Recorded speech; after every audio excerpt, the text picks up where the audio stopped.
Oke, silakan Mbak Anita. Baik, terima kasih atas kesempatannya teman-teman semua yang sudah hadir di diskusi kita pada siang hari ini. Dan saya buka. Assalamualaikum warahmatullahi wabarakatuh. Alhamdulillah wa syukurillah. Waalaikumsalam warahmatullahi Ya, alhamdulillah wa syukurillah wala haula wala quwata illa billah.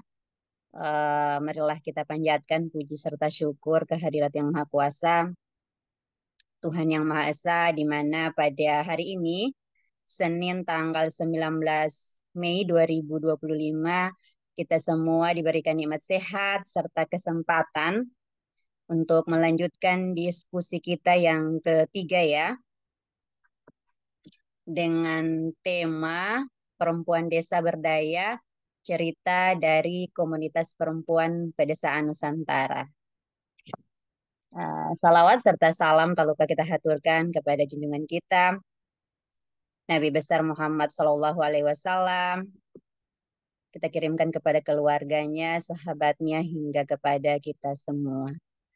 Em, Baik, yang saya hormati teman-teman semua yang sudah hadir di diskusi pada hari ini.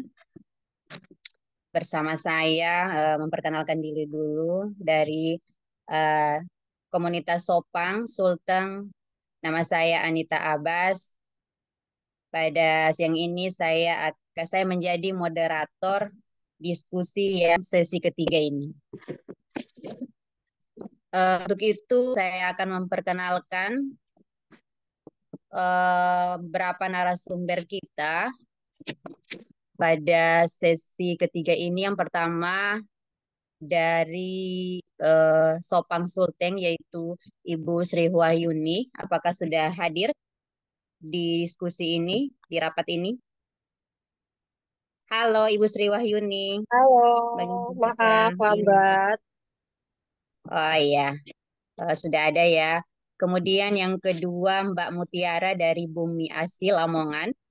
Halo Mbak Mutiara, sudah Ya, bergabung? halo Mbak Anita. Oke. Yang ketiga Bu Endang Sumiarti dari Gali Gunung Kidul. Halo Mbak Endang, apakah sudah bergabung juga?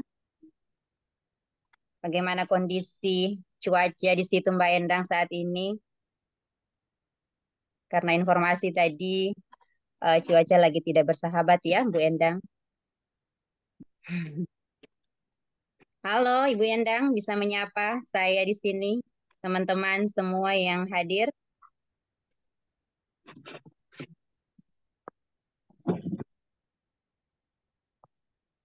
Bu Endang belum masuk barangkali atau bagaimana? Karena menurut Mbak Dona, Bu Endang yang akan menjadi narasumber pertama. Tapi kok Bu Endang, halo, boleh dibuka? Sudah. Sudah, Bu. Ah, iya, iya, iya. Sudah. Oke, bagaimana cuacanya, Mbak? Halo, selamat siang. Ah, iya, oke. Bagus, bagus cuaca, lagi baik-baik saja. Ya, hujan. Oke, iya, terima kasih. Kebetulan narasumber kita sudah berada di eh, diskusi kali ini dan teman-teman peserta. Untuk teman-teman semua, saya memberitahukan ya, untuk apa namanya menyiapkan berapa perlengkapan materi seperti buku atau alat tulis ya untuk kita di sesi tanya jawab nanti. Biar diskusi ini berjalan dengan lancar. Oke,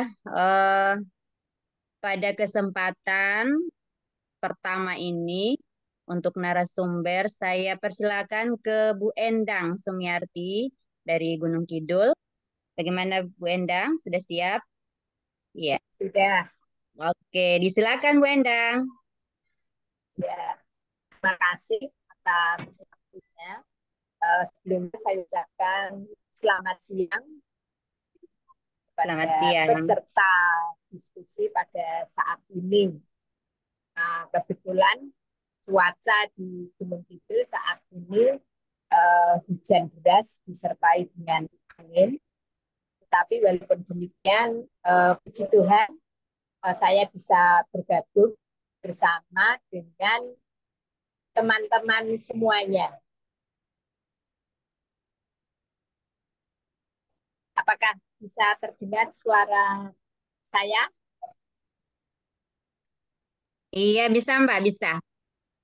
Oh, ya. Siap. Terima kasih. Eh, pada saat ini, siang ini kita bersama-sama dengan Bina Desa dan teman-teman perempuan yang lain. Kita akan belajar berdiskusi tentang materi dari saya, yaitu kemandirian perempuan desa, tantangan dan permasalahannya. Saya mulai dari pendahuluan. Perempuan desa memiliki peran penting dalam pembangunan masyarakat, namun masih menghadapi banyak tantangan dalam mencapai kemandirian tersebut. Kemudian, eh, kemandirian perempuan, definisi kemandirian perempuan, kemandirian perempuan untuk membuat keputusan dan mengambil tindakan yang independen dalam kehidupan sehari-hari itu eh, masih kurang. Kemudian tantangan kemandirian perempuan itu sendiri ada banyak. Berikut beberapa tantangan kemandirian perempuan. Yang pertama, akses pendidikan terbatas. Kemudian yang kedua, keterlibatan dalam pekerjaan rumah tangga. Kemudian yang ketiga, keterlibatan akses ke sumber daya, kredit, teknologi, dan pasar. Kemudian tantangan kemandirian perempuan yang keempat, yaitu norma sosial dan budaya yang membatasi peran perempuan, atau bisa juga dikatakan stereotip dan diskriminasi. Kemudian yang kelima, keterbatasan akses kesehatan. Itu tantangan kemandirian perempuan. Kemudian permasalahan yang dihadapi oleh perempuan itu sendiri, satu, ketergantungan ekonomi. Dua, kurangnya partisipasi dalam pengambilan keputusan. Kemudian ketiga, keterbatasan akses pelayanan kesehatan. Kemudian yang keempat, kekerasan terhadap perempuan. Kemudian dampak terhadap kemandirian perempuan itu ada tiga. Yang pertama, keterbatasan kesempatan ekonomi. Yang kedua, ketergantungan pada orang lain. Kemudian yang ketiga, kurangnya kepercayaan diri. Kemudian solusi dan strategi. Yang pertama, pendidikan dan pelatihan. Yang kedua, pemberdayaan ekonomi. Kemudian yang ketiga, penguatan organisasi perempuan. Kemudian yang keempat, perubahan norma sosial dan budaya. Kemudian sukses, supaya perempuan itu menjadi sukses di dalam komunitas maupun di dalam struktur organisasi atau di dalam apapun, itu contohnya perempuan desa yang telah mencapai kemandirian dan menjadi contoh bagi masyarakat. Kemudian kemandirian perempuan di komunitas merupakan salah satu aspek penting dalam meningkatkan peran dan kesejahteraan perempuan. Dengan kemandirian perempuan dapat membuat keputusan yang tepat, mengelola sumber daya, dan berperan aktif di dalam pembangunan komunitas itu sendiri. Manfaat kemandirian perempuan yang pertama, meningkatkan kepercayaan diri. Yang kedua, meningkatkan partisipasi. Kemudian yang ketiga, meningkatkan kesejahteraan. Atau bisa juga mengontrol hidup. Mengantre mga amigos sayang. Nainur pa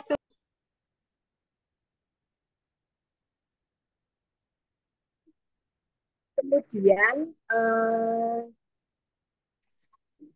kemandirian perempuan di komunitas yang saya alami itu sesama perempuan saling membantu dan bekerja sama untuk mencapai suatu tujuan.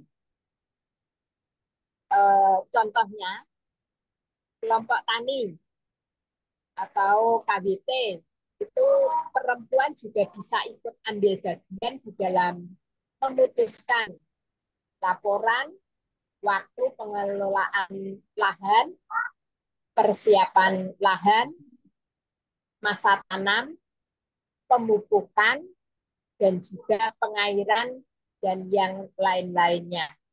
Perempuan harus berani mengambil keputusan yang diperlukan di komunitas tersebut tanpa rasa takut. Kemudian kesimpulan, kemandirian perempuan desa penting untuk membangun masyarakat. Tantangan dan permasalahan yang dihadapi dapat diatasi dengan upaya bersama. Dengan demikian, bisa meningkatkan kemandirian perempuan desa merupakan investasi yang berharga untuk membangun masyarakat yang lebih baik. Kemudian rekomendasi. Pemerintah dan masyarakat perlu meningkatkan akses ke pendidikan dan sumber daya bagi perempuan desa.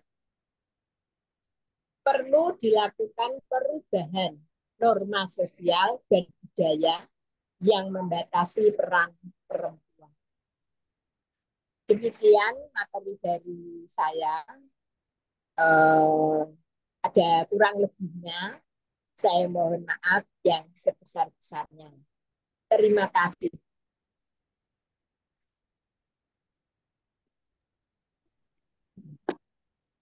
Ya, baik.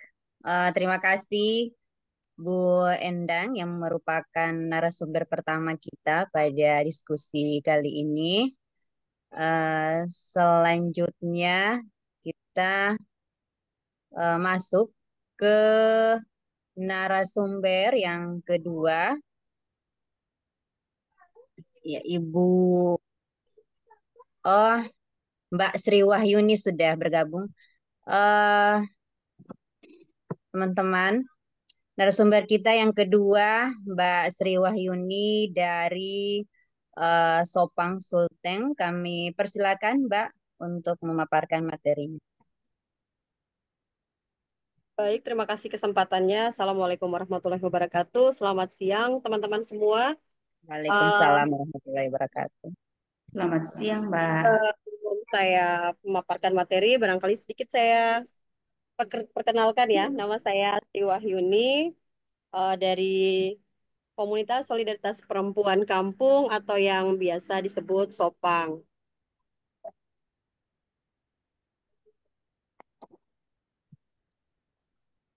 Baik, kali ini saya mendapat kesempatan eh, menjadi narasumber di Zoom kali ini. Saya PowerPoint nih.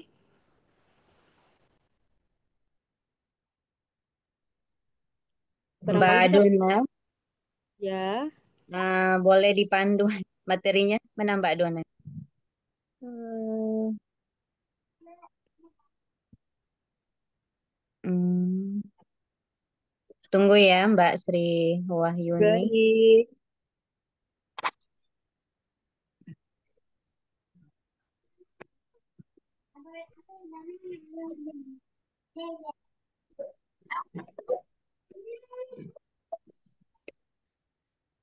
Sebentar, mohon maaf. Salam. Oh, masuk orang situ. Ada orang sini kan? Ah, ada. Atau hanya di kantor aja? Itu di kantor. Ya, Mbak Dona boleh dampingi materi kedua sudah Iya, mulai Mbak. iya. Sebentar, Mbak. Sepertinya di sini agak sulit. Ini lagi on Oh proses. ya, Sebentar ya, Mbak. oke ya. Oke, teman-teman semua, kita menunggu ya. Kemungkinan jaringan di Mbak Dona lagi kurang bersahabat. Eh, jadi teman-teman yang berada di diskusi yang sempat hadir pada siang hari ini untuk apa namanya mencatat barangkali yang menjadi pertanyaan sebentar, biar diskusi kita lebih hidup nantinya. Eh, Ya, tidak seperti cuaca yang lagi mendung.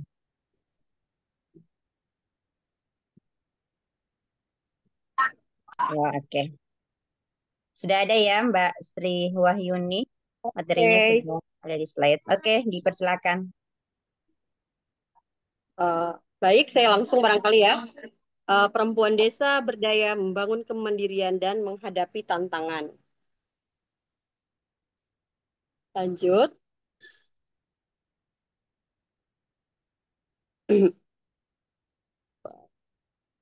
Baik, pendahuluannya. Perempuan desa memiliki peran vital dalam pembangunan lokal. Mereka menghadapi tantangan struktural, sosial, dan ekonomi. Namun, dengan pemberdayaan yang tepat, mereka mampu mandiri dan membawa perubahan.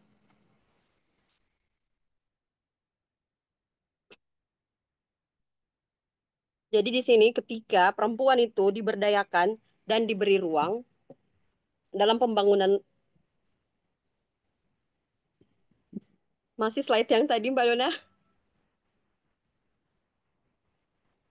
Jadi ketika perempuan itu diberdayakan dan diberi ruang dalam pembangunan lokal, perempuan itu tidak hanya meningkatkan kesejahteraan keluarga, tetapi juga bisa memperkuat struktur ekonomi keluarga. Lanjut,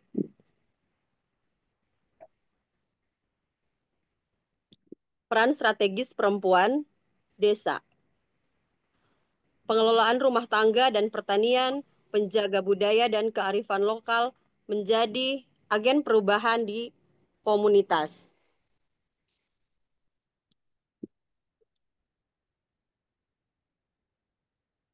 Tantangan yang dihadapi, akses terbatas terhadap pengambilan keputusan dan pelatihan, ketimpangan gender dan stereotip sosial, akses terbatas ke modal dan pasar, minimnya representasi dalam pengambilan keputusan.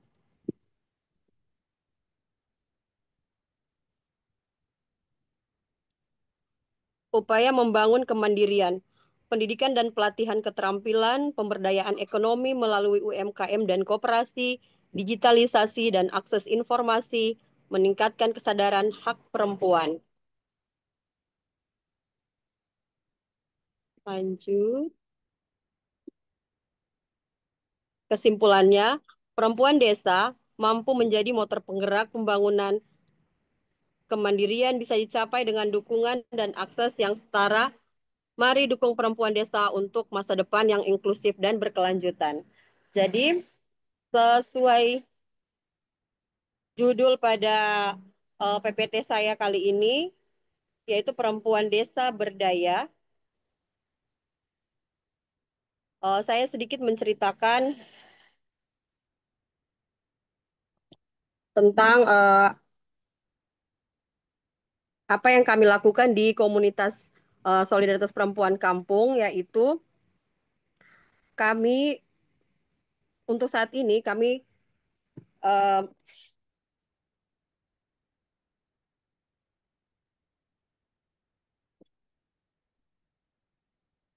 bisa kedengaran? Halo, Halo, kedengaran? bisa kedengaran.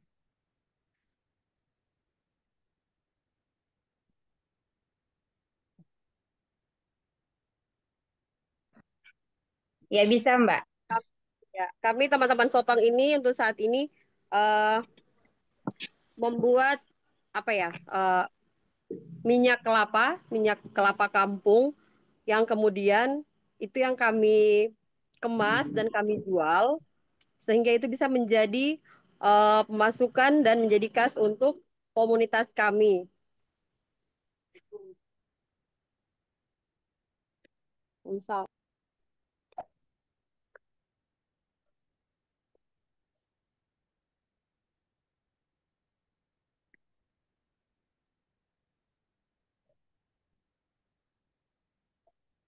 barangkali bisa dilanjut dulu nanti sebentar untuk sesi tanya jawab.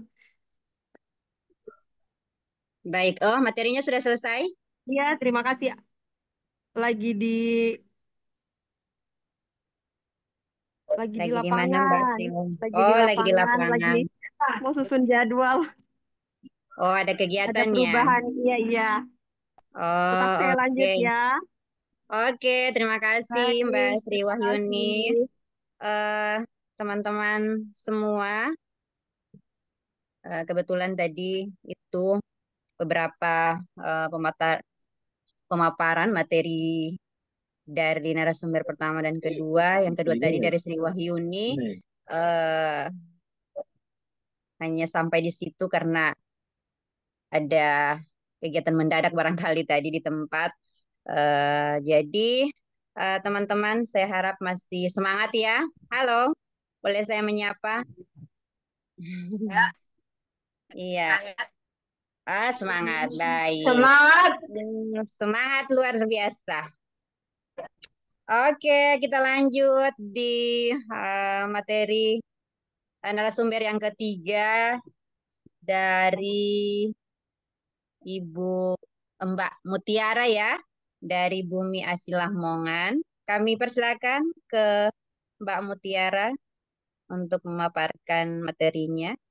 Silakan, Mbak. Baik, Mbak Anita Abbas, terima kasih atas kesempatan yang sudah diberikan. Sebelumnya, Assalamualaikum warahmatullahi wabarakatuh. Salam Waalaikumsalam sejahtera, warahmatullahi Om wabarakatuh. Swastiastu, dan selamat siang teman-teman semuanya. Perkenalkan, nama saya Mutiara dari komunitas Swabina Pedesaan Bumi Asih Lamongan. Hari ini saya akan mempresentasikan mengenai membangun kemandirian perempuan desa melalui organisasi. Dalam hal ini, saya akan menyinggung mengenai pengertian kemandirian perempuan, kemudian peran perempuan di desa, tantangan perempuan pedesaan, pengertian organisasi, kemudian manfaat organisasi bagi perempuan. Yang pertama, pengertian kemandirian. Kemandirian sendiri berasal dari kata autonomi, yang berarti kesanggupan seseorang dengan segala keberanian dan tanggung jawab atas segala tingkah laku sebagai manusia dewasa dalam melaksanakan kewajibannya guna memenuhi kebutuhannya sendiri.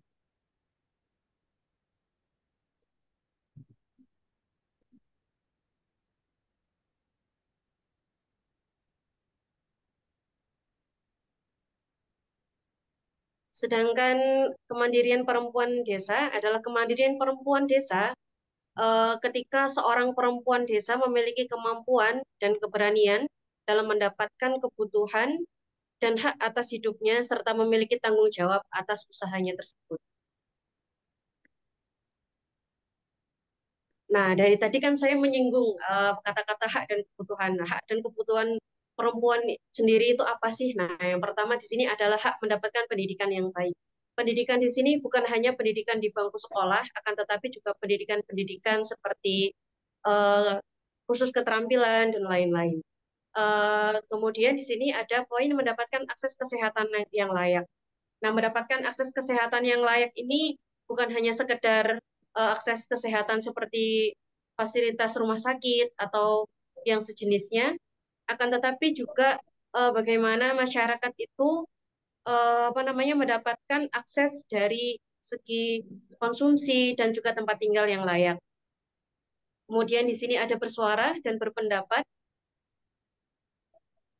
dan ada kesetaraan peran serta kesempatan dalam bermasyarakat serta bersosial. Nah, kesetaraan peran ini biasa kita kenal juga dengan istilah kesetaraan gender.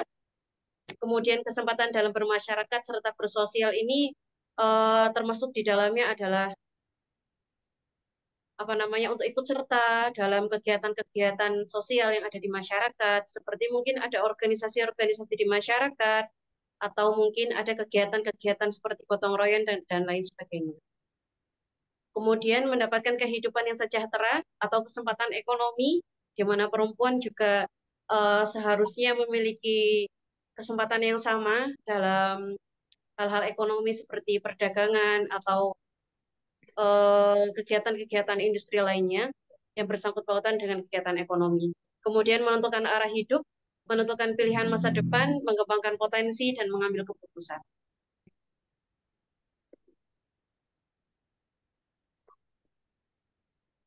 Selanjutnya ada ciri-ciri perempuan mandiri. Yang pertama, tidak bergantung pada orang lain.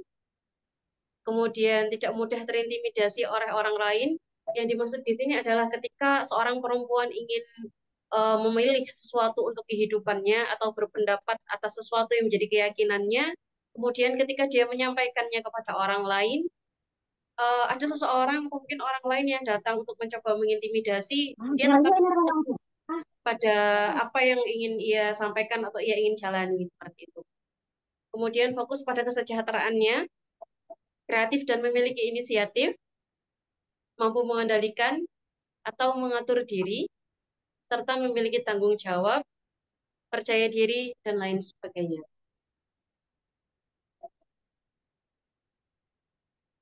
Nah, akan tetapi untuk memenuhi semua hak dan tanggung jawab itu, eh, perempuan ini ternyata menghadapi tantangan, terutama perempuan-perempuan di desa, di mana perempuan desa kerap kali menghadapi hambatan dalam mencapai kemandiriannya, terutama dalam faktor-faktor seperti keterbatasan dalam mengakses pendidikan. Terkadang di pedesaan itu masih ada yang berpikiran seperti ini. Kalau perempuan itu sudahlah tidak perlu menempuh pendidikan yang terlalu tinggi, toh nanti ujung-ujungnya akan menjadi ibu rumah tangga. Sehingga eh, apa yang lebih diutamakan mendapatkan pendidikan itu adalah anak laki-lakinya. Atau mungkin juga kungkungan pola asuh keluarga yang patriarki, seperti halnya anak perempuan tidak diikut sertakan dalam apa namanya pengelolaan tanah, pertanian, atau mungkin dalam pengelolaan hasil-hasil perekonomian yang dihasilkan oleh keluarga tersebut, karena dianggapnya perempuan itu ya dilatihnya pekerjaan rumah saja, tidak perlu keterampilan seperti itu. Kemudian, nah di sini masuk juga kurangnya kesempatan pelatihan keterampilan. Nah, di pedesaan itu terkadang perempuan itu kurang mendapatkan kesempatan untuk mendapatkan pelatihan keterampilan seperti keterampilan menjahit atau mungkin berbahasa atau mungkin keterampilan dalam mengolah hasil apa namanya hasil perekonomian mereka seperti itu. Kemudian juga stereotip gender dan norma sosial yang mengakar. Nah, kadang stereotip gender dan norma sosial yang mengakar, yang mengatur bagaimana perempuan itu harusnya bergerak, itu justru membatasi peranan perempuan dalam membangun desa itu tersendiri. Kemudian di sini juga kurangnya kesempatan dalam mengelola SDM dan SDA yang ada.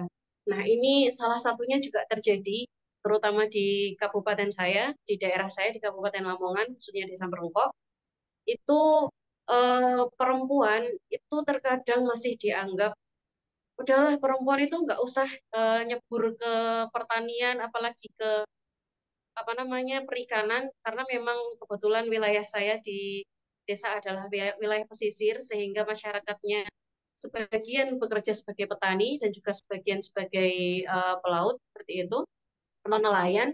Itu terkadang perempuan masih kurang untuk disertakan atau dilibatkan untuk belajar bagaimana sih mengelola SDM atau SDA yang ada di pertanian dan juga di laut seperti itu. Kemudian di sini ada keterbatasan informasi.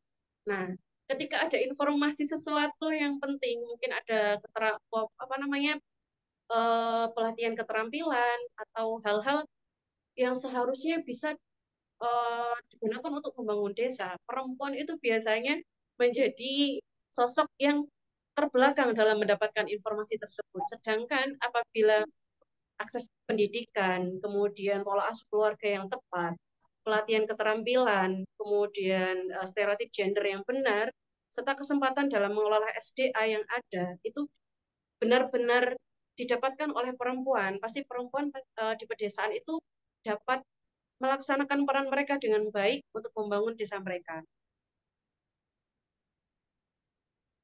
Selanjutnya, nah di sini ada pertanyaan. Nah, ketika faktor-faktor tersebut terjadi dan menjadi sebuah masalah yang terus mengakar pada masyarakat dan terus-menerus harus dihadapi oleh perempuan desa, lalu bagaimana solusinya? Nah, di sini salah satu solusi yang saya tawarkan adalah dengan organisasi atau komunitas. Organisasi sendiri di sini saya menemukan berbagai definisi mengenai organisasi dan komunitas, tapi saya memilih dua definisi yang menurut saya bisa mewakili apa yang saya pahami dan apa yang ingin saya sampaikan adalah organisasi merupakan sebuah wadah untuk sekumpulan orang yang bekerja sama secara rasional dan sistematis yang terpimpin atau terkendali guna mencapai tujuan tertentu dengan memanfaatkan sumber daya yang ada. Sedangkan komunitas adalah orang-orang yang kumpulan dari orang-orang yang para anggotanya itu memiliki rasa saling memiliki dan terikat satu sama lainnya dan percaya bahwa kebutuhan para anggota itu apa namanya dapat dicapai dengan terus bersama-sama. Jadi dua-duanya ini adalah asas gotong royong. Kemudian selanjutnya, nah mengapa sih kemandirian perempuan ini bisa diatasi dengan berorganisasi atau dengan berkomunitas. Nah, di sini alasannya yang saya temui selama ini setelah saya sendiri berorganisasi dan berkomunitas adalah sebab melalui organisasi atau komunitas, perempuan akan dapat bertemu dan menjalin korelasi dengan anggota lainnya, baik yang berjenis kelamin perempuan ataupun laki-laki, maksudnya yang berjenis kelamin sama ataupun yang berbeda, di mana di sana mereka dapat saling berdiskusi, bertukar ide, gagasan, dan juga pikiran yang secara tidak langsung mendidik mereka untuk berani berpendapat, bersuara, maupun dengan mereka berkumpul satu sama lain dengan orang lain, pasti mereka mendapatkan energi untuk melakukan suatu aksi. Nah, organisasi atau komunitas ini juga sering mengadakan pendampingan ataupun pelatihan serta pendidikan sehingga mereka yang tergabung dalam organisasi atau komunitas memiliki peluang pembekalan keterampilan dan pengetahuan yang lebih luas. Nah, sebelum saya bergabung dengan organisasi, saya tidak begitu tahu tentang permasalahan apa sih sebenarnya yang dialami oleh petani ataupun para nelayan di desa saya. Tapi ketika kemudian saya bertemu dan berkumpul dengan teman-teman organisasi, bergabung di dalamnya, kemudian melakukan diskusi, akhirnya saya tahu, oh ternyata selama ini masyarakat di desa saya itu mengalami kendala seperti ini, terutama di perempuannya, apa namanya, mereka ternyata masih mengalami banyak sekali ketimpangan gender, kemudian apa namanya, eh, dalam hal-hal pertanian itu ternyata harga-harga bibit, harga pupuk itu semakin melonjak. Kemudian dalam hal nelayan ternyata ada permasalahan lain seperti ikan yang sebenarnya populasi ikan ini yang sebelumnya itu mudah didapatkan, ternyata setelah terjadinya perubahan iklim, kemudian kondisi laut yang semakin tercemar, ada beberapa ikan yang mulai sulit untuk didapatkan di wilayah saya. Selanjutnya, di sini ada beberapa aksi yang dapat dilakukan dengan berkomunitas. Nah, yang pertama, mengadakan pelatihan dan pendampingan kepada masyarakat dengan bekerja sama dengan berbagai pihak serta komunitas lainnya. Nah, dengan perempuan mau untuk berkomunitas atau berorganisasi, dia akan belajar. Nah, setelah dia belajar, dia memiliki kesempatan untuk melakukan RHL atau RTL istilahnya, rencana halus lanjut, di mana mereka kemudian mau tidak mau akan belajar untuk berani menyampaikan apa yang sudah mereka dapat dari pelatihan atau pendidikan itu kepada masyarakat lain. Mungkin kepada perempuan lain di desanya atau kepada kaum mudanya. Nah, salah satu yang sudah dilakukan oleh KSP Bumi Asih sendiri adalah setelah mendapatkan pelatihan pertanian alami, kami mengajak beberapa kaum muda dan juga para nelayan untuk memanfaatkan pekarangan di sekitar rumah mereka untuk ditanami tanaman sayur-sayuran di dalam polybag sehingga mereka dapat melakukan kemandirian pangan dari rumah mereka masing-masing. Kemudian setelah mendapatkan pendidikan kesetaraan gender, beberapa anggotanya melakukan RTL dengan mengundang beberapa mahasiswa dan juga pemuda desa untuk mendapatkan pelatihan yang serupa di mana kami mengajak para pemuda itu untuk berdiskusi tentang ketidakadilan gender apa sih sebenarnya jadi di desa kita, bagaimana solusinya. Nah, kegiatan ini sendiri untuk pendidikan gender itu dari perempuan di komunitas kami. Nah, kemudian dengan berkomunitas juga, perempuan itu dapat memperluas jaringan relasi dan pengetahuan. Sebagaimana halnya saya hari ini, saya dapat berkenalan dengan teman-teman dari Sulawesi Tengah, teman-teman dari Flores, teman-teman dari Jawa Tengah, ataupun Jawa Timur lainnya yang selama ini saya belum kenal. Dan dari teman-teman juga saya dapat memperoleh pengetahuan yang lebih luas tentang apa saja sih sebenarnya yang dihadapi oleh teman-teman perempuan lainnya di Indonesia. Kemudian mengadakan pendidikan, pendampingan guna meningkatkan keterampilan mereka. Jadi selain melakukan pendidikan dalam hal pengetahuan, dengan berorganisasi, kita juga bisa mengadakan pelatihan keterampilan kepada mungkin ibu-ibu di desa, sehingga dengan keterampilan yang mereka miliki, mereka bisa memiliki peluang untuk meningkatkan ekonomi mereka. Nah, di sini selanjutnya ada melakukan kegiatan lapangan secara langsung dengan masyarakat, seperti dalam hal kesehatan, kebersihan, atau konservasi.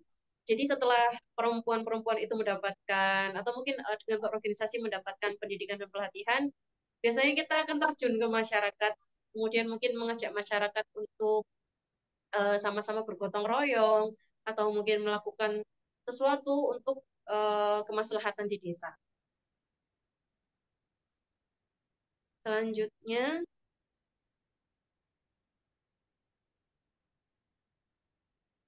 nah di sini ada peran perempuan di desa. Yang pertama, ketahanan pangan sebagai petani. Di desa saya, perempuan itu memiliki porsi yang sangat sangat besar sebenarnya peranannya dalam hal pertanian. Karena untuk masalah menanam padi, hasil tanaman padi, perempuan dengan laki-laki itu sangat berbeda. Kalau perempuan tuh nanam padinya bisa jumlah yang ditanam itu bisa seragam, kemudian apa sih jaraknya itu bisa lebih rapi seperti itu. Sehingga kalau ada kegiatan pertanian, biasanya yang akan diminta sebagai buruh tanam itu adalah perempuan gitu. Sedangkan untuk laki-laki biasanya adalah untuk mentraktor seperti itu. Sehingga ketika kemudian peranan perempuan ini dihilangkan, pasti akan terjadi kekacauan dalam hal pertanian. Nah, yang kedua adalah dalam hal ekonomi, di sini ada peran sebagai pedagang dan juga buruh pabrik.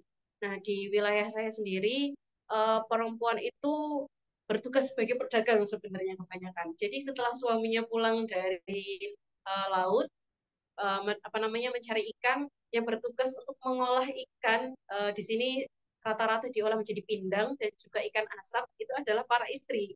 yang kemudian juga para istri yang nanti akan menjualnya ke pasar seperti itu. Nah, untuk buruh pabrik di wilayah saya itu kebanyakan pabrik rokok sama pabrik sarden, ikan sarden. Namun yang menjadi kendala sekarang adalah karena terdapat cuti melahirkan dan juga cuti haid bagi perempuan, beberapa pabrik mulai mengurangi jumlah pekerja perempuan di tempat mereka. Sehingga itu menjadi salah satu PR yang harus dibenahi di desa kami untuk bagaimana perempuan ini dapat kembali memperoleh hak atau memperoleh peluang mendapatkan pekerjaan yang sama dengan laki-laki. Kemudian di sini ada kesehatan, di mana perannya adalah menyiapkan makanan bernutrisi dan juga tenaga kesehatan. Sebagaimana yang kita tahu, bahwasanya para ibu-ibu ini kalau di rumah pasti tugasnya adalah menyiapkan makanan dan memastikan bagaimana anak-anak saya ini makanannya bukan cuma kenyang tok gitu, tapi apa namanya, sebisa mungkin ada karbohidratnya, ada proteinnya, dan juga ada seratnya. Nah, sehingga peran kesehatan ini sungguh sangat besar gitu diemban oleh perempuan. Kemudian yang nomor 4 ada peran di lingkungan, di pengelolaan sampah, rumah tangga, serta aktivis lingkungan. Nah, eh, perempuan ini terkadang eh, dalam pengelolaan sampah rumah tangganya itu ada yang bijak, ada yang kurang bijak. Nah, kalau yang sudah bijak itu mereka mulai memisahkan antara yang organik dan non-organik. Nah, yang organik ini biasanya untuk pakan ternak, sedangkan yang non-organik biasanya akan dibuang ke TPS. Akan tetapi di sini juga banyak juga yang masih belum bijak dalam pengelolaan, seperti membuang sampahnya ke laut atau mungkin ke pinggir-pinggir jalan sehingga menggunung dan merusak lingkungan. Selanjutnya ada peran dalam pendidikan sebagai tenaga pendidik, pelatih, dan pendidikan anak di rumah. Nah, perempuan ini mengemban peran yang sangat penting, terutama di rumah, karena pendidikan pertama anak-anak mereka itu berawal dari rumah. Sehingga ketika perempuan eh, tidak mendapatkan kemandirian mereka, tentu hal itu akan berpengaruh dalam pendidikan mereka kepada anak-anak mereka di rumah. Selanjutnya ada dalam hal pemerintahan, yakni menyuarakan pendapat dalam pembuatan kebijakan.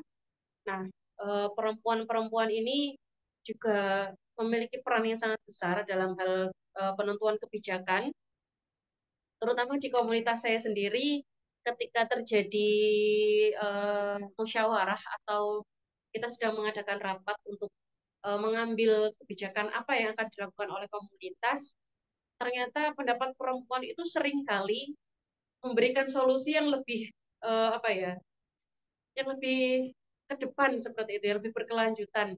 Sehingga suara perempuan ini sangat dibutuhkan untuk mengambil kebijakan-kebijakan atau peraturan. Jangan sampai peran untuk menyuarakan pendapat ini tertutup atau mungkin bahkan terbungkam seperti itu. Selanjutnya, melalui komunitas, perempuan juga akan belajar memiliki rasa tanggung jawab atas apa yang mereka suarakan dan tekad atas apa yang mereka cita-citakan. Dalam kemandirian yang mereka raih pun akan terisi semangat kebersamaan dan bukan keegoisan. Akan dapat tumbuh rasa memiliki tanggung jawab atas masa depan peradaban, desa, kota, negara, bahkan kondisi bumi yang mereka huni. Kemandirian perempuan desa bukan hanya terkait kekuatan dan keberanian untuk pemenuhan kebutuhan pribadi, melainkan bagaimana mereka mampu menjadi perempuan berdaya untuk kesejahteraan keluarga, sesama, pendidikan, ekonomi, sosial, dan juga lingkungan tempat mereka tinggal. Sekian pemaparan dari saya. Apabila ada kurangnya, saya mengucapkan mohon maaf yang sebesar-besarnya. Terima kasih. Saya kembalikan kepada moderator. Baik, terima kasih Mbak Mutiara.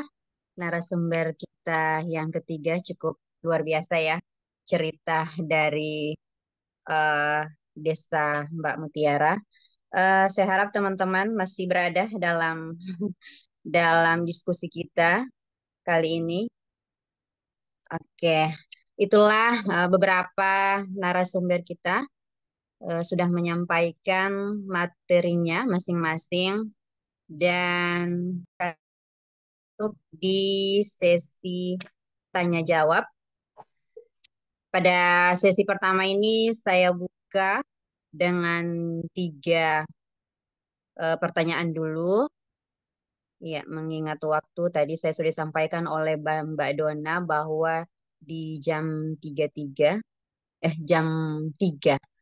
waktu Sulteng ya untuk selesai diskusi kita, namun agak molor tadi. Baik, untuk 3 penanya saya berikan kesempatan, boleh dikirim melalui pesan ataupun mau disampaikan langsung. Silakan membuka ya kameranya dan saya persilakan. Barangkali teman-teman, halo, apa kabar? Apakah masih berada di sana? Ya. Disilakan teman-teman diskusi yang ingin bertanya. Oke, ya dari mm, Ibu Emily, eh, mohon dibuka kameranya barangkali Ibu. Oke, dipersilakan Ibu Emily dari NTT ya Ibu. Halo, Ya, ya, halo, dari NTT. NTT Tananua ND. Oke, dipersilakan Ibu. Iya, Baik,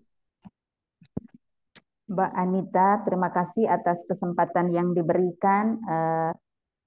Selamat siang dan salam sehat selalu buat Ibu Anita, Ibu narasumber bertiga, dan amin. kita Terima semua. kasih. Ya, Saya mau bertanya terkait dengan pemaparan materi dari teman kita bertiga tadi. mm-mm. Ada banyak kegiatan-kegiatan pemberdayaan yang dilakukan. Jadi ini Ya, pertanyaan ini saya tujukan kepada 3 orang narasumber. Pertanyaan ya. yang sama. Kira-kira apa peran dari pemerintah atau stakeholder mana saja yang mendukung di dalam kegiatan-kegiatan pemberdayaan yang dilakukan oleh teman-teman di komunitasnya masing-masing. Untuk sementara hanya itu saya dulu, Bu Anita. Terima kasih dan saya kembalikan. Oke, terima kasih Mbak Emily. Berarti pertanyaannya apa peran dari pemerintah yang mendukung ya ketiga komunitas yang sudah menjadi narasumber kita di kesempatan siang hari ini. Oke, eh, kita tampung dulu barangkali. Kita lanjut pada pertanyaan yang kedua. Iya, diharap pemateri sudah boleh mencari-cari jawabannya ya. Ini pertanyaan eh, untuk semua narasumber kita, apa peran dari pemerintah ya yang mendukung organisasi teman-teman komunitas di desanya masing-masing. Penanya kedua ada Ibu Yuliana. Silakan Ibu buka kameranya. Halo, Ibu Yuliana. Oke, dipersilakan Ibu untuk penanya kedua.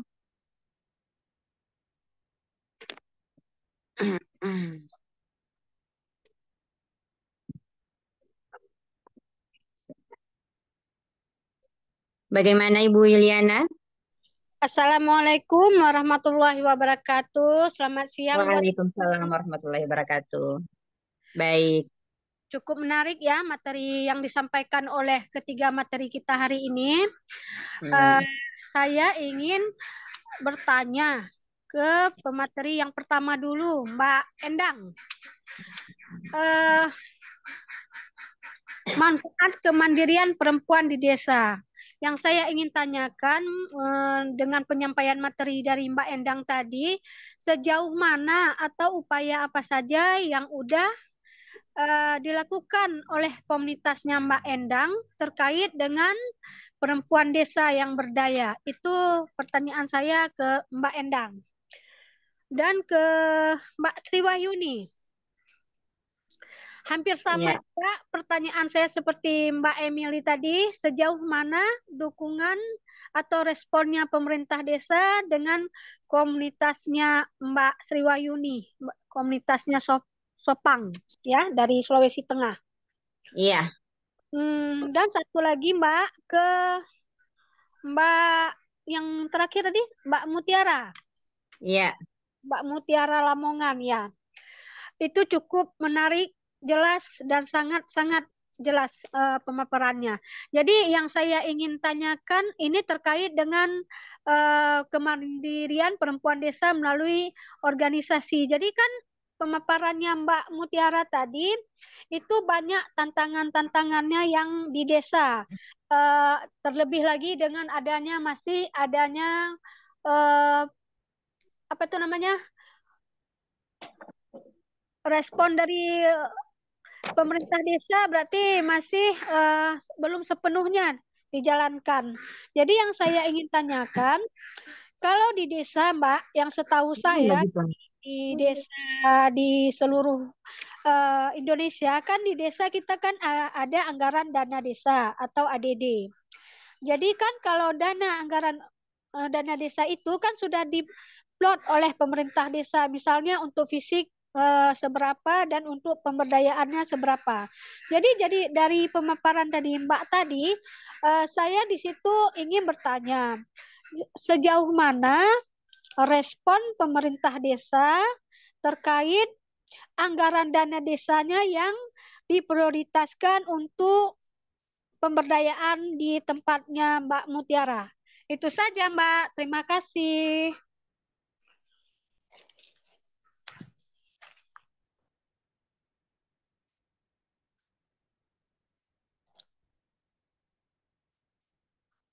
Sudah, Mbak. Baik. Iya, terima kasih Mbak eh, Yulia. Pertanyaannya tadi ke yang terakhir ke Mbak Mutiara ya, sejauh mana respon pemerintah ya untuk anggaran dana desanya ke komunitasnya Mbak Mutiara begitu ya?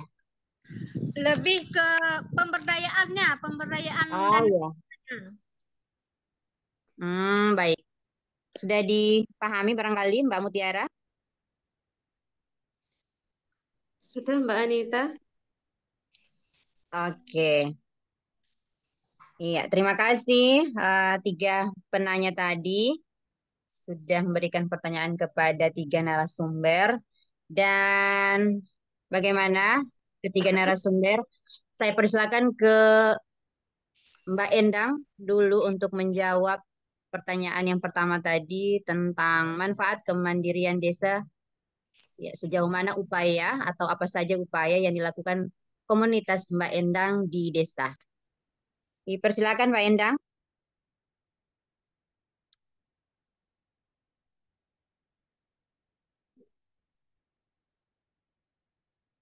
Masih di mute Bu Endang, dibuka dulu mikrofonnya.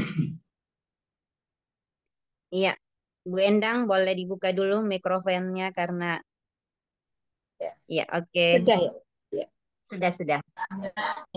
Siap, terima kasih. Di sini saya ingin menjawab beberapa pertanyaan sebisa dan semampu saya. Yang pertanyaan yang pertama tadi dari Mbak Emily ya, dari NTT. Iya, Bu. Iya, Ya, dari Mbak Emily tapi sudah terlewat tadi. Boleh dijawab dulu yang Mbak karena ya saya tidak Mbak melihat tadi Juliana. catatan yang pertama. Oh ya, Ah, ah. siap. Ya, Oke. pertanyaan dari Mbak Juliana tadi, sejauh mana upaya apa saja yang bisa kami lakukan di dalam komunitas kami perempuan itu eh, kami perempuan itu sudah berusaha gimana ya meningkatkan sumber daya perempuan, eh, memberikan kepada perempuan itu misalnya UMKM, kemudian KWT, kelompok wanita tani, kemudian kelompok tani, kemudian ada kader posyandu atau kader kesehatan, ada kader lansia juga, dan di sini kami juga membantu pemerintah desa untuk eh, apa ya, meningkatkan para kader itu, para perempuan itu untuk berupaya meningkatkan pendapatan juga di dalam keluarga, misalnya melalui UMKM.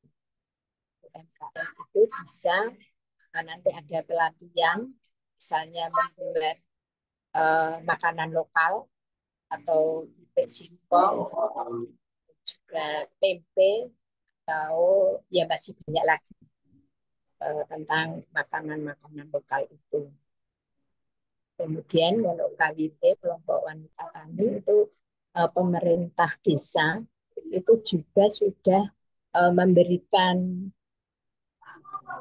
semangat, support kepada para perempuan untuk membentuk KWT.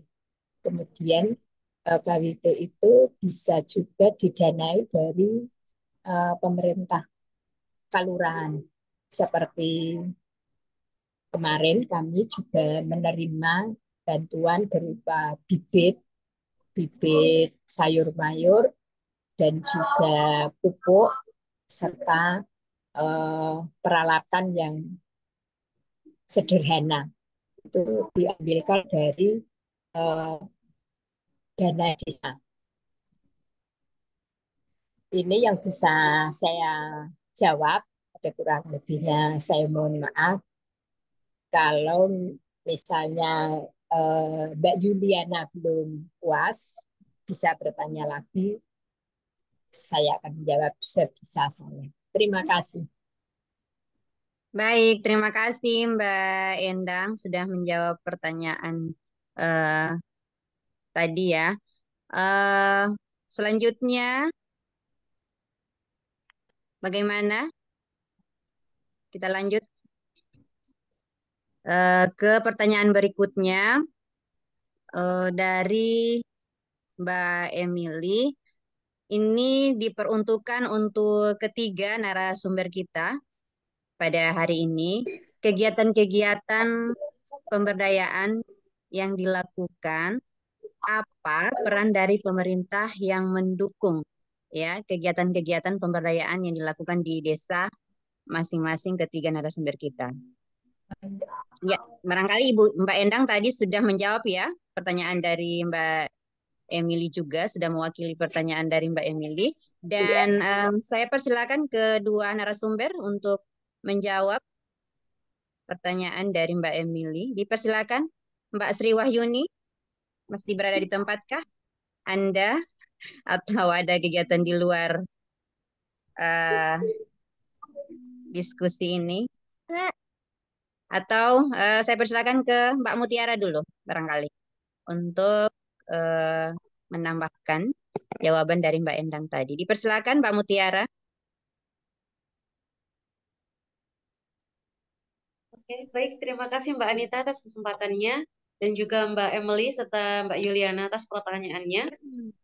Mungkin di sini saya akan langsung menggabung dua jawaban dari dua pertanyaan karena Baik, baik. pertanyaannya nyerempet-nyerempet ya, hampir sama. Iya. Jadi tadi apa peran dari pemerintah dan mana saja yang mendukung dalam kegiatan komunitas masing-masing dan juga kan sudah ada anggaran desa terkait pemberdayaan. Nah, bagaimana sih alokasi anggaran desa itu ya untuk pemberdayaan di desa wilayah KSP saya berada. Nah, untuk sampai saat ini sejauh dari sepengetahuan saya dan sepengamatan saya dari komunitas, untuk komunitas kami sendiri belum mendapatkan bantuan secara materi dari desa. Sedangkan untuk sementara ini yang mendapatkan bantuan adalah komunitas atau kelompok tani yang konvensional. Jadi bantuannya itu yang dari pemerintah seperti pupuk subsidi dan juga bibit subsidi baru sampai di situ. untuk komunitas kami sendiri belum, sehingga kemarin ketika kami ingin melaksanakan suatu kegiatan, kami mencoba untuk membuat proposal itu ke komunitas lingkungan lain yang sudah besar. Dan untuk anggaran dana desa juga, ini mungkin saya juga yang belum terlalu jauh bermainnya di desa, atau mungkin memang pemerintahan desa kami sendiri ini belum terlalu tepat, tapi ketika kami meminta izin SK pendirian komunitas dari pemerintah desa, hal yang menjadi pertanyaan mereka adalah seberapa banyak salam tempel yang akan mereka dapat. Nah, itu masih menjadi problema di desa kami sendiri, karena setiap ingin membuat surat, itu kami harus menyediakan salam tempel untuk aparatur desanya, seperti itu. Dan kemudian untuk anggaran desa memang sejauh ini untuk kegiatan-kegiatan lingkungan, terutama komunitas-komunitas, ini masih kurang dikeluarkan. Dan selama ini, sejauh ini, pemberdayaan masyarakat terutama untuk perempuan atau mungkin ibu-ibu itu lebih sering dilakukan oleh komunitas juga, tanpa bantuan dari pemerintah, seperti yang dilakukan oleh ketua KSP kami itu membina bunda-bunda dari Yayasan Yatim Mandiri yang dinamakan Bunda Bisa. Itu pun juga dilakukan oleh organisasi, bukan pemerintah. Mungkin seperti itu yang baru bisa saya sampaikan, Mbak Yuliana dan Mbak Emily. Terima kasih, Mbak Anita. Saya kembalikan ke moderator. Iya, baik. Terima kasih Mbak Mutiara dengan jawabannya tadi. Bagaimana Mbak Emily? Mbak Yuliana? Sudah cukup barangkali ya? Berarti di desanya Mbak Mutiara memang bukan kurangnya respon ya, memang dalam anggaran ADD itu, dana desa itu kita dibagi-bagi ada beberapa persen untuk pemberdayaan, kemudian dalam pembangunan, jadi mungkin pemberdayaannya ke bidang lain barangkali begitu. Iya, selanjutnya di pertanyaan yang terakhir ya. Minta maaf, moderator lagi kacau dengan anak ini di belakang.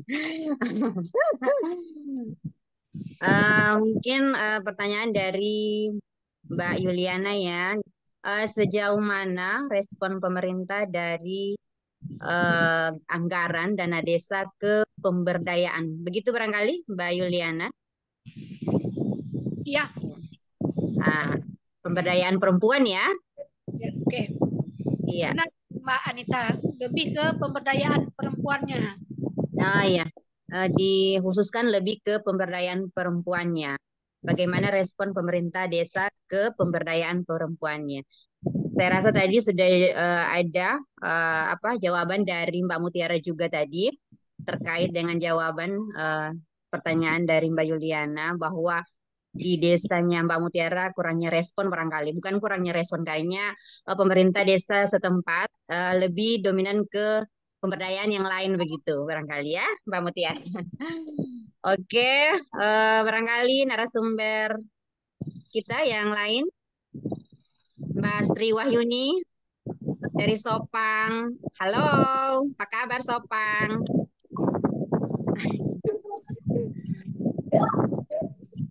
Sepertinya Mbak Sri Wahyuni sudah keluar, Mbak. Mungkin langsung lanjut untuk dua narasumber aja. Oh, baik. Barangkali dari Mbak Endang ada tambahan jawaban? Ya, saya ingin menambahkan sedikit saja. Sejauh mana respon pemerintah terhadap pemberdayaan perempuan di desa? Itu kalau di tempat saya, di desa saya, itu pemerintah sangat merespon. Diambilkan dari dana desa itu untuk pelatihan kepada perempuan supaya perempuan itu bisa berdaya, bisa menghasilkan tambahan hasil untuk mencukupi kebutuhannya. Seperti seperti yang sudah saya utarakan tadi dengan UMKM. Misalnya ada pelatihan untuk membuat keripik, untuk pelatihan membuat misalnya KWT, kelompok tani atau kelompok tani wanita itu bisa diberikan anggaran untuk menanam.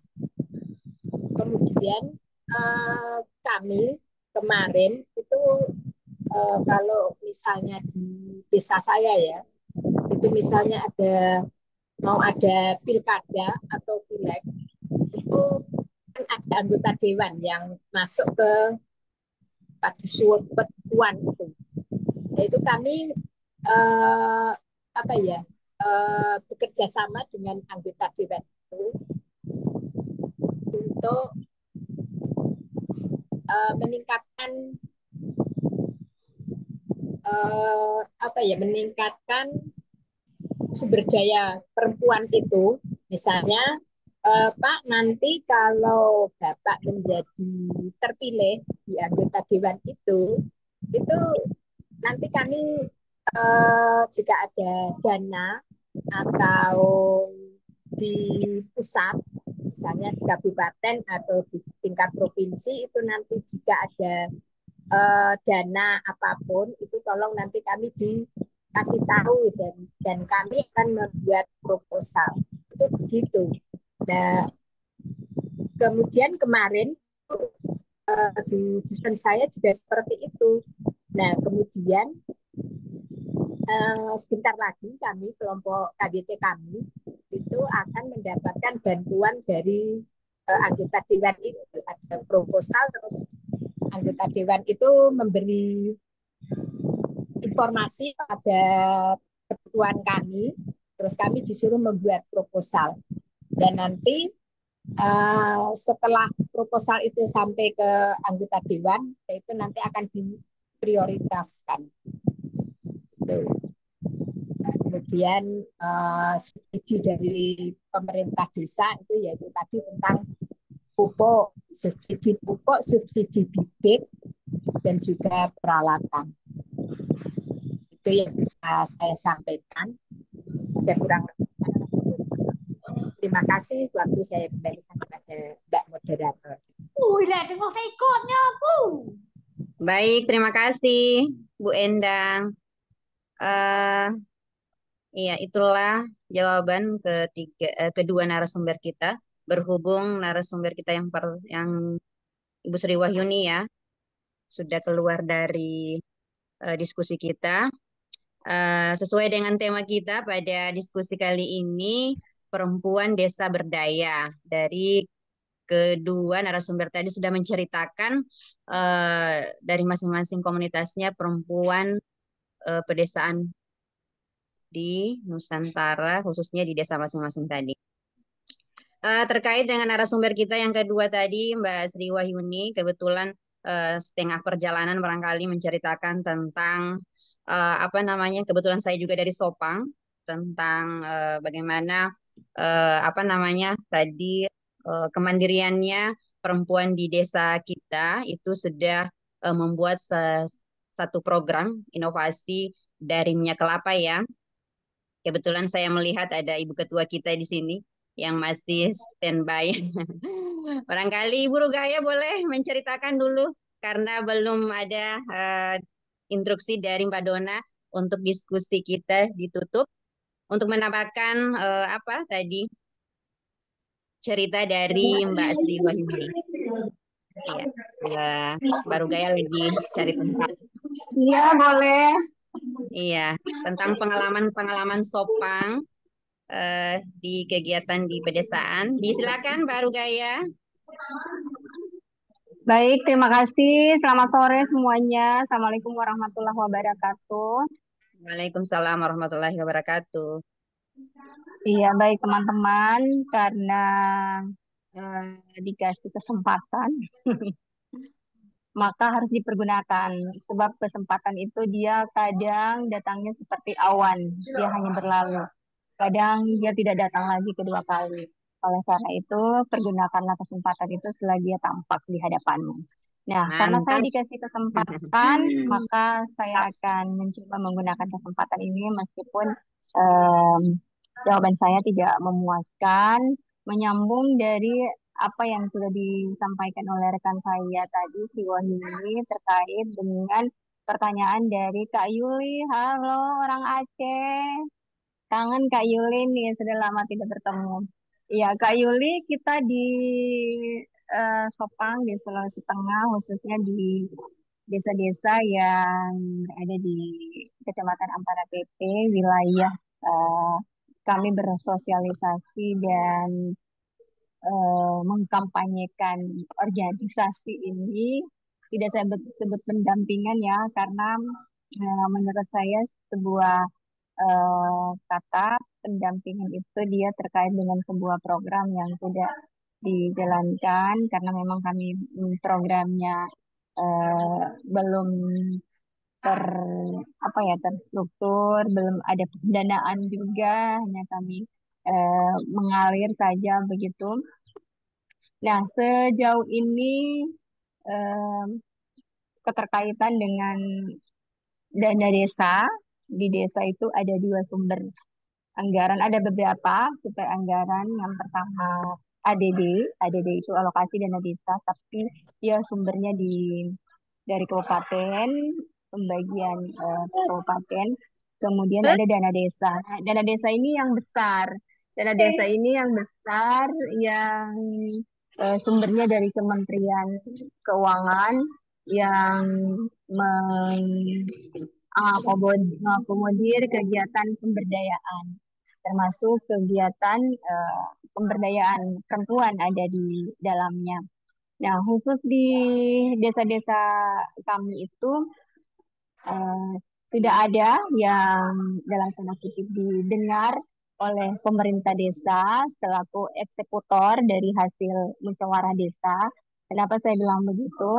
Eksekutor karena perempuan itu sebagai perwakilan jenis kelamin diundang di dalam forum musyawarah itu kan harus terisi ya daftar hadirnya, harus ada perwakilan perempuan. Tapi usulan perempuan itu tunggu dulu, belum pasti. Nah, sebagai kepala desa, sebagai eksekutor kegiatan kegiatan yang berhubungan dengan perempuan, selama ini Sopang berupaya untuk mewujudkan itu dengan keberadaan kami sebagai pelaku-pelaku pembangunan di desa, orang-orang yang ada pendamping desa, teman-teman perangkat desa, teman-teman PKK, itu yang kemudian menjadi dalam tanda kutip orang dalam ya, yang berusaha semaksimal mungkin untuk menggolkan kegiatan-kegiatan yang berhubungan dengan peningkatan kapasitas perempuan, dengan kegiatan pengembangan ekonomi. Kalau misalnya di Sopang em, ada kegiatan apa ya, kami mengembangkan usaha minyak kelapa itu, tapi untuk usaha minyak kelapa itu tidak tersentuh oleh apa namanya dana desa, hanya ada di desa lain yang penganggarannya dibantu. Kalau untuk usaha kemarin Sopang itu dalam hal penerbitan izin, kemudian SIUP, lalu ada sertifikat halal dan lain sebagainya, termasuk peningkatan kapasitas dalam bagaimana melakukan pencatatan penjualan itu kami langsung didampingi sama rumah BUMN atau ya rumah BUMN Pertamina dan juga Dinas Perindustrian, Koperasi dan BUMN di kabupaten. Tapi kalau desa lain, sependek ingatan saya selama ini ya, yang saya juga turut hadir mengikuti musyawarah dan mengawal sampai kegiatan berlangsung, itu banyak yang goal sampai dilaksanakan dan ada juga sih yang sudah masuk nangkring di dalam dokumen APBDes, tapi pada saat ada kegiatan yang mereka anggap urgen, yang turun misalnya dari pemerintah kecamatan, kabupaten, ataupun langsung kegiatan yang dari Kementerian Desa yang harus dilaksanakan, maka banyak kegiatan pemberdayaan perempuan yang mereka korbankan. Jadi pada saat APBD perubahan itu di akhir-akhir tahun, mereka kemudian mencoret, mengganti dengan kegiatan yang mereka anggap urgent. Nah, di sini yang saya anggap bahwa ternyata usulan-usulan yang berhubungan dengan perempuan, yang kepentingan perempuan itu adalah tidak terlalu prioritas. Tapi sejauh ini eh, banyak yang goal juga, misalnya peningkatan kapasitas.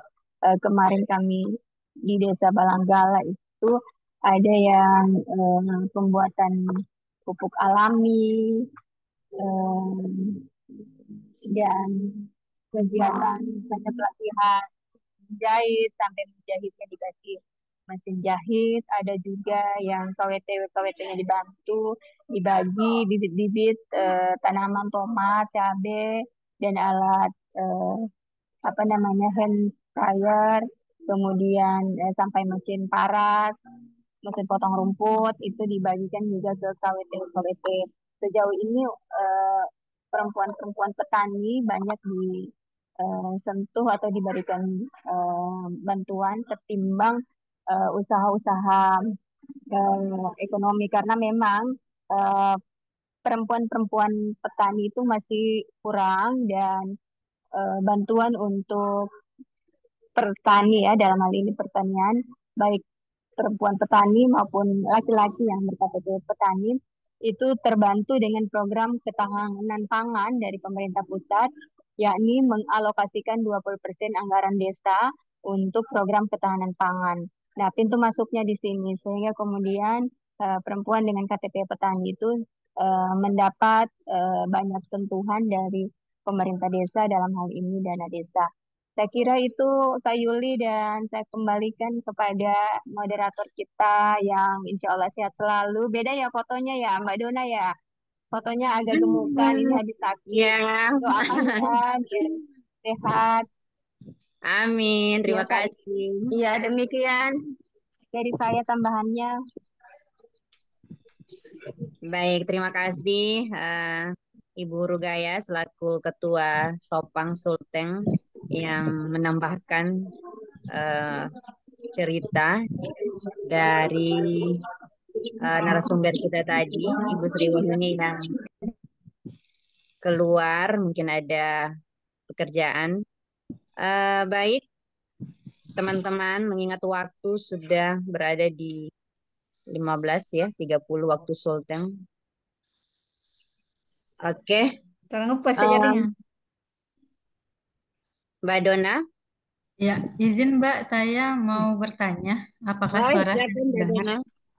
Ya, Ya, saya ingin bertanya kepada dua narasumber kita terkait bagaimana melakukan pemberdayaan perempuan, khususnya bagi anak-anak muda gitu ya di daerahnya teman masing-masing. Terus kemudian bagaimana eh, apa sih namanya, bagaimana trik atau upayanya teman-teman agar pemberdayaan kepada anak-anak muda itu jauh dari kata patriarki gitu ya, yang akhirnya perempuan sulit untuk mengakses pendidikan, terus kemudian perempuan juga susah dalam menyampaikan pendapat di forum-forum gitu. Karena memang saya ada membaca penelitian jurnal dari perempuan, dari jurnal perempuan Indonesia, itu menyatakan bahwa lebih dari 40% perempuan di Indonesia itu masih terkekang dengan budaya patriarki. Jadi saya ingin bertanya bagaimana trik dan tips atau usaha teman-teman dalam meminimalisir budaya-budaya patriarki itu dalam organisasinya teman-teman. Begitu. baik. Terima kasih Mbak Dona dengan pertanyaannya ya, luar biasa ke narasumber, kedua narasumber. Bagaimana teman-teman narasumber, apakah sudah siap dengan pertanyaan dari Mbak Dona? Bagaimana melakukan pemberdayaan atau upaya dan trik ya dari komunitasnya narasumber masing-masing tentang melawan ya, tentang adanya budaya patriarki. Silakan barangkali ke Mbak Mutiara dulu barangkali. Silakan Mbak Mutiara. Baik, terima kasih Mbak Anita atas kesempatannya. Eh, sebelumnya saya ingin menambahkan jawaban dari pertanyaan sebelumnya. Ini ada yang lupa saya sampaikan tadi, bahwasannya memang kalau dari pemerintah desa kami masih kurang mendapatkan bantuan atau respon yang masih kurang. Tapi untuk dari anggota dewan itu ada yang sudah mulai memberikan harapan dan juga peluang bantuan kepada komunitas kami yang insya Allah akan kami terima pada tahun depan. Kemudian masuk kepada jawaban dari pertanyaan Mbak Dona terkait usaha yang dilakukan oleh komunitas kami, sejauh mana kami berusaha untuk eh, membuat perempuan di desa ini terlepas dari kekangan budaya patriarki. Dari usaha yang sudah kami lakukan itu adalah membuat pendidikan dan juga diskusi, Mbak Dona. Jadi dengan pendidikan keadilan gender, kami juga melakukan diskusi bersama terkait suatu permasalahan yang terjadi. Jadi kami memberikan eh, apa namanya studi kasus atau menampilkan sebuah permasalahan dalam buku yang kemudian nanti akan dianalisa oleh para pemuda dan mereka apa namanya cari tahu faktor apa sih yang membuat apa namanya kejadian tersebut terjadi gitu di lingkungan kita, kemudian bagaimana solusinya. Sehingga dengan kegiatan seperti itu para pemuda itu akhirnya apa namanya berlatih untuk berpikir dan juga berlatih untuk merenungkan, oh ternyata jadi selama ini tuh keluargaku masih terjadi praktek parenting yang patriarki seperti itu. Jadi depannya saya kalau punya anak itu ternyata nggak boleh parenting yang seperti ini kepada keluarga saya seperti itu. Jadi setelah kegiatan diskusi dan mulai, oh ini sudah nggak terjadi kok di keluarga kami,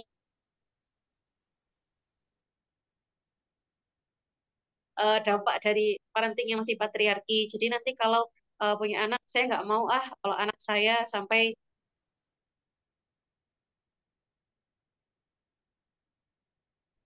uh, kemudian tadi untuk ke pemuda sendiri. Jadi ketika kita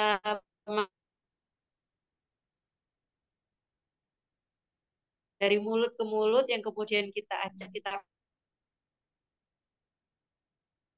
di komunitas, kita perkenalkan seperti ini kegiatan kita, tujuannya seperti ini, kita punya harapan bahwasanya mungkin sekarang kita yang bergerak cuma segelintir orang gitu, tapi kita punya keyakinan dengan sekarang sengsara dulu, suatu saat kita bisa membangun desa yang lebih sejahtera, memperdayakan para pemudanya, sehingga nanti ketika para pemuda yang pulang dari perantauan setelah menuntut ilmu itu tidak bingung ketika mereka pulang ke desa tuh mereka pekerjaan karena nggak ada lapangan kerja itu kita berusaha untuk menuntaskan itu. Jadi memang kita mencoba untuk mengkampanyekannya itu benar-benar kadang tuh dari mulut ke mulut gitu Mbak. Kita ajak diskusi secara personal seperti itu. Mungkin itu jawaban yang bisa saya sampaikan. Terima kasih. Saya serahkan kembali ke moderator.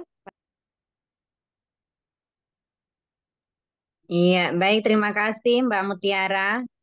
Itu jawaban tadi dari narasumber kita, Mbak Mutiara. Dan apakah ada yang mau ditambahkan, Mbak Endang, untuk Ya, pertanyaannya Mbak Duna? Ya, disilakan. ya, kami ingin menambahkan sedikit.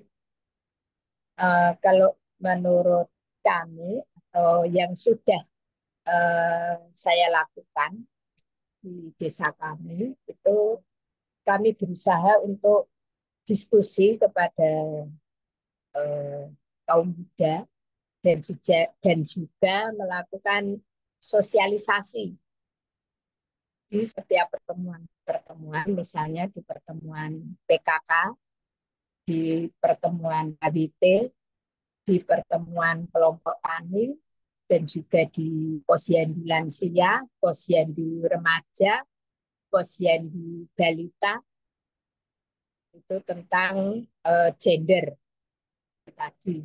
Jadi uh, juga pengertian tentang budaya patriarki. Jadi perempuan itu tidak hanya apa ya istilahnya kalau di tempat kami itu tidak hanya bisa masak, bisa bersolek atau macak, bisa melahirkan, tetapi perempuan di sini harus berdaya, harus berguna, dan juga harus berusaha untuk memajukan di masyarakat atau komunitasnya. Jadi eh, kita berusaha untuk menghilangkan budaya patriarki itu tadi. Jadi kami tadi sebelum ini juga ngomong-ngomong eh, perempuan itu bekerja sama dengan suami. Misalnya ketika si perempuan sudah mencuci, kemudian si suami itu mau menjemur pakaian yang telah dicuci itu, kemudian si istri bisa melakukan misalnya nyapu atau masak dan lain sebagainya. Jadi bekerja sama antara si perempuan dan laki-laki itu memang itu banyak tantangannya. Bisa juga nanti si tetangga, eh, istrimu kemana? Kok kamu jemurin? Dan lain sebagainya. Ada juga yang kaum lelaki itu sendiri juga tidak terima dengan perlakuan seperti itu.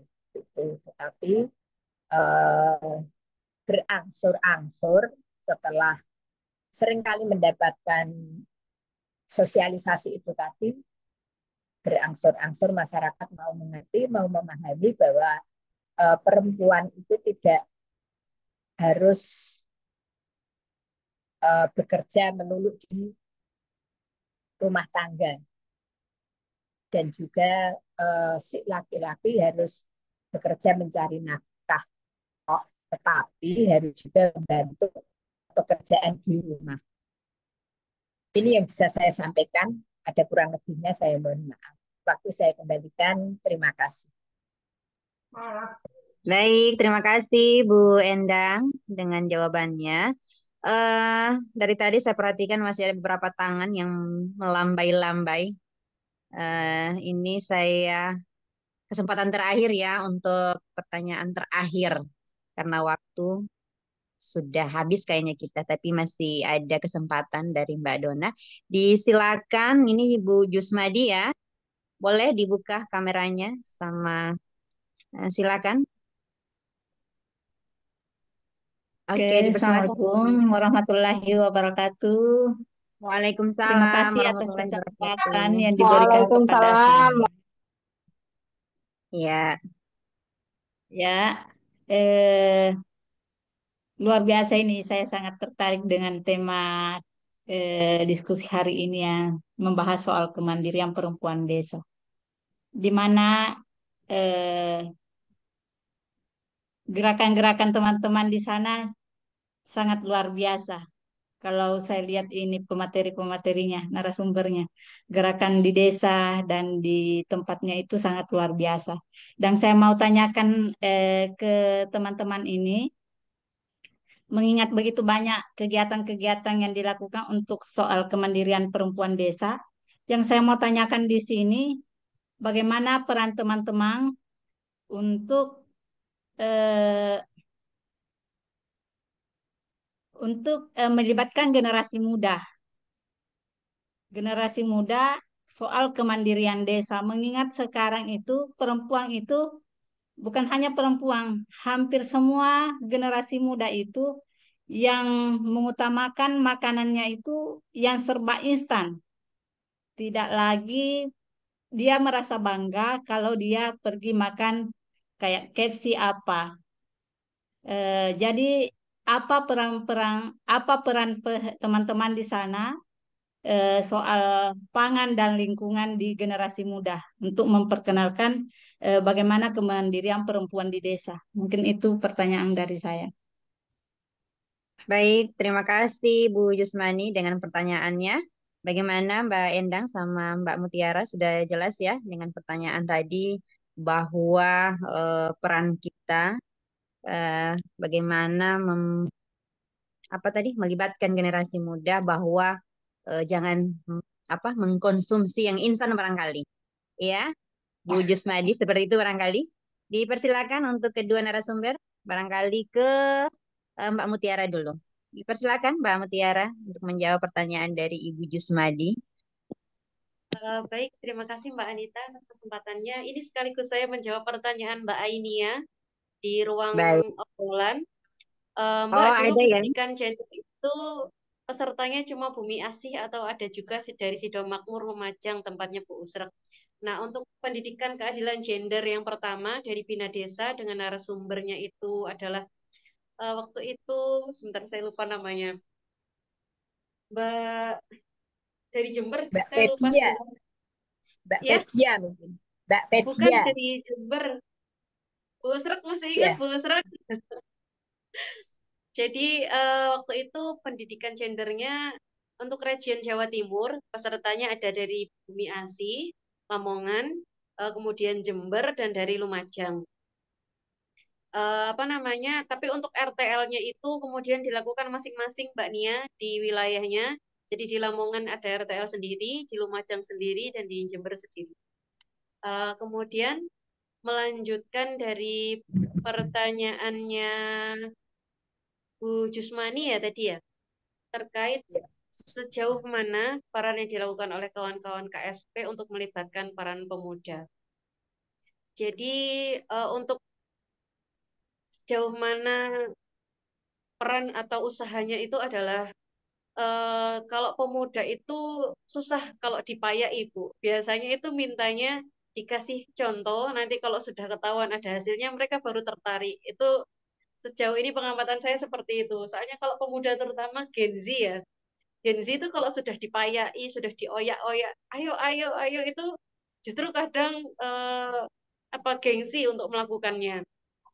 Jadinya sejauh ini apa namanya, saya mencoba untuk terutama ini dari diri saya sendiri, mencoba untuk mencontohkan langsung kepada para pemuda seperti ketika KSP kami belum memiliki apa namanya media sosial, saya mencoba untuk langsung terjun di media sosial dan mencontohkan seperti apa. Dan dalam proses itu juga saya mengajak beberapa teman untuk ikut serta belajar, walaupun masih naik turun apa namanya polanya, tapi setidaknya teman-teman tahu, oh ternyata sudah ada yang berjuang gitu. Dan ketika mereka tahu hasil dari kampanye yang dilakukan, saya berharap teman-teman muda akhirnya mau melirik dan ikut serta untuk melanjutkan. Kemudian juga apa namanya seperti untuk eh, apa namanya mengajak teman yang lainnya adalah kemarin saya mendaftarkan dan mengajak beberapa teman dari KSP untuk mengikuti sekolah yang di sekolah apa namanya advokasi hukum dan HAM PPHAM yang dilakukan oleh Kapal Perempuan karena kebetulan memang anggota KSP ada yang bersekolah di jurusan hukum. Namun memang apa namanya ternyata untuk mengajak itu tidak semudah membalik telapak tangan. Jadi memang harus benar-benar dicontohkan dan ketika memang sudah ada terlihat hasilnya, itu pemuda itu baru mulai mau ikut atau mungkin dengan itu tadi yang saya jawab sebelumnya dengan melakukan diskusi secara apa namanya pribadi atau mungkin ketemu di mana ngobrol ngopi-ngopi seperti itu. Jadi apa namanya pesan yang ingin kita sampaikan itu lebih mereka terima karena ketika obrolan santai seperti itu mereka biasanya lebih membuka diri. Mungkin itu yang bisa saya sampaikan, Bu Jusmani dan Mbak Dona serta Mbak Ainia. Kurang lebihnya saya mohon maaf, saya kembalikan kepada moderator Mbak Anita. Iya, terima kasih Mbak Mutiara dengan jawabannya tadi. Apakah ada ketambahan dari Mbak Endang sebagai narasumber juga? Silakan Mbak Endang. Saya ingin menambahkan sedikit saja. Memang untuk melibatkan generasi muda itu sulit.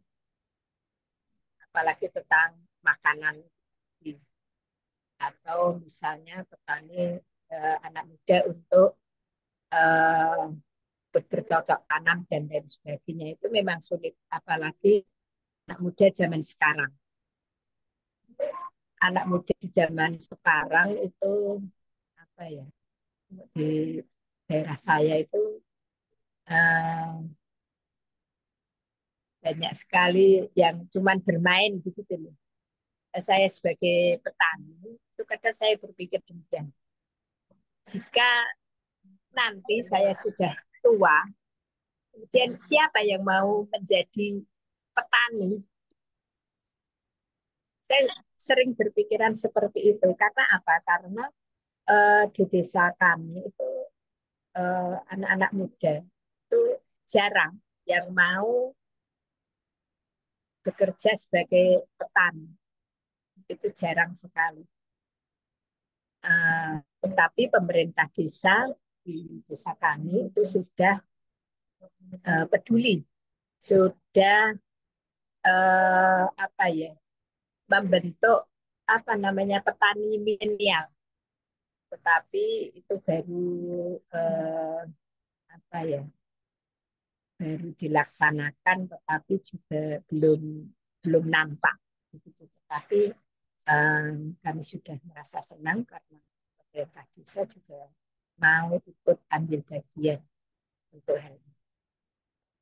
Jadi eh, kalau seperti yang tadi saya sampaikan, itu kita para perempuan itu melibatkan generasi muda itu yang lewat sosialisasi, pertemuan-pertemuan seperti yang saya utarakan tadi, misalnya di PKK, di Posyandu, dan lain sebagainya.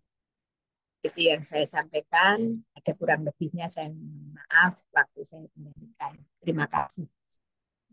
Baik, terima kasih Bu Endang dengan tambahan jawaban tadi. Untuk itu, teman-teman diskusi, kita sudah masuk di penghujung acara, penghujung diskusi ya. Waktunya sudah habis dan saya akan tutup. Terlebih dahulu, teman-teman barangkali saya mengingatkan untuk yang belum absen, silakan mengabsen. Iya. Oke, saya akan menyimpulkan dari beberapa narasumber kita tadi bahwa perempuan itu manfaat kemandirian perempuan itu meningkatkan percaya diri, kemudian meningkatkan partisipasinya, kemudian meningkatkan kesejahteraan. Dan perempuan desa juga menjadi motor penggerak pembangunan di desa. Dan juga dengan kemandirian kita perempuan juga tidak boleh ya bergantung pada orang lain, sekaligus itu teman tidur kita sendiri, sekaligus itu suami kita sendiri, kita harus mandiri. Iya, terima kasih ya, teman-teman. Saya mohon maaf sebagai moderator jika ada salah kata dan teman-teman juga narasumber tadi sudah menyampaikan dengan sangat baik materinya. Oke, saya tutup. Wassalamualaikum warahmatullahi wabarakatuh. Terima kasih. Silakan Pak Dona.